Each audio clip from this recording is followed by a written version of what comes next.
Ílù Dassa Zumẹ ilẹ̀ ọmọ Yorùbá pọ́nbélé ni wọ́n ń ṣe.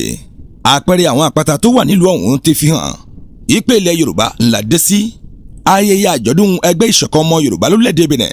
ẹlẹ́ẹ̀kẹta irú ẹ̀ ní gbìmọ̀ ẹgbẹ́ ìṣọ̀kan ọmọ Yorùbá lórílẹ̀‐èdè Benin ni wọ́n gbé lọ sí Ílù Dassa Zumẹ. ṣíbà ní ẹsẹ̀ pé sí sẹ́yẹ̀dọ̀ ti Ílù Dassa níbi tí ogunlọ́gọ̀ àwọn ọmọ Yorùbá ti péjú pésẹ̀ látàwọn ìlú káàkiri. Àwọn ìlú tó yọjú òlóǹkà síbi ayẹyẹ ọdún ọ̀hún léyìí tó jẹ́ ti ọdún 2024.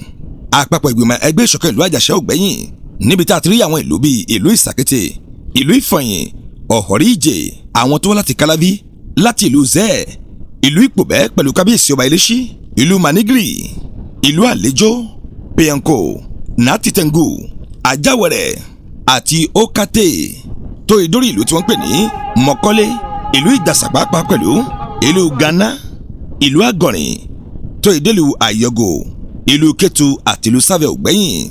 Lára àwọn lẹ́ẹ̀kan nínú iṣẹ́ ọba tó yọjú síbẹ̀ àwọn náà nìwọ̀nyí: alàgbà Joseph Àpáta, àwọn ló gbẹnusọ fún ààrẹ ilé ìgbìmọ̀ aṣòfin torílẹ̀-èdè Benin arákùnrin Louis Vlavonu tí ò láǹfààní àti wà ń bẹ̀, gómìnà ti ìpínlẹ̀ Kolina kò gbẹ́yìn, alága ìjọba ìbílẹ̀ ti Ílù Dassa Zumẹ, ọmọ ilé ìgbìmọ̀ aṣòfin ní ìgbà kan rí ọ̀gbẹ́ni Nikez Fayon àti ọ̀gbẹ́ni Jean-Edu Okunde àtàwọn èèyàn bẹ́ẹ̀ kò gbẹ́yìn. Lásìkò tí ayẹyẹ náà ń lọ ló ti sọ di mímọ̀ olùkọ́ni nílẹ̀ ẹ̀kọ́ gíga olóyè Professor John Ige, ààrẹ ẹgbẹ́ ìṣọ̀kan ọmọ Yorùbá tó lórílẹ̀‐èdè Benin ló ti ṣe lálàyé wípé èèwọ̀ kọ́ ni òṣèlú fún ọmọ Yorùbá lórílẹ̀‐èdè Benin, ṣùgbọ́n gbogbo àwọn tó ń gbé ipò yìí ẹnu kí wọ́n gbà wípé kò sí òṣèlú nínú àgbékalẹ̀ ẹgbẹ́ eléyìí tí òun jẹ́ adarí ẹ̀.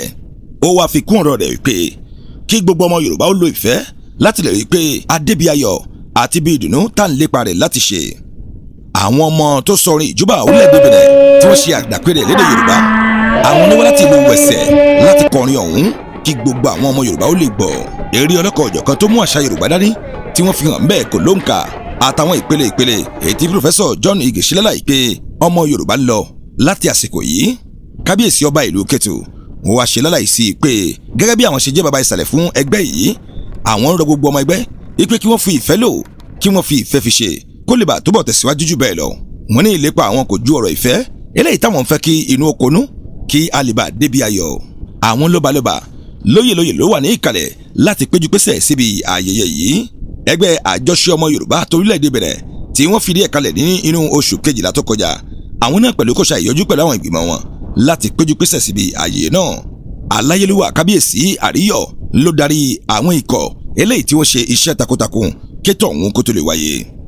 Ìpè tí wá lọ sọ́dọ̀ gbogbo àwọn tí wọ́n jẹ́ ọmọ káàrọ̀ òjìrè lórílẹ̀‐èdè Benin kí wọ́n di ẹrù wọn kó lè láti rí i pé gbogbo ohun tí à ń fẹ́ ó kàn wá lọ́wọ́ ní ṣísẹ̀ ń tẹ̀lé.